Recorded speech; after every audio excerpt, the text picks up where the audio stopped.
This is the Eufy Clean. It's the 5000 PA and it's the hybrid. And this is so flipping cool because here you've got your little robot and underneath you can see all the sensors and the cameras and all of the stuff. And it just docks right into this station right here. Boom, just like this. It's a hybrid because it also, you can change it to mop. So it can mop or it can vacuum. And then up here, the coolest part is this little guy here. You've got this little piece and it just slides right out. And you can see that all of the dust and stuff goes into this little piece, and you can just throw this away and then just replace it and get a brand new one. And it also has this cute little brush in here, right here, so you can brush the stuff out and get everything clean. The other really cool thing, so self-cleaning, self-dumping, so this will last for about a month.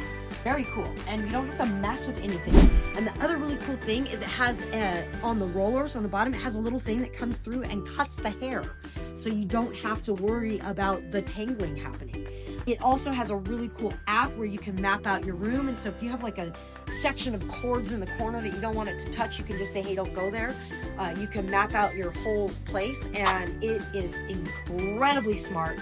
These robots, these vacuuming robots have came a really long way. This is a really cool one, the hybrid by Eufy. Eufy is a great company and it's a great product. This is really cool. Look at how. So thank you so much for sending this to me.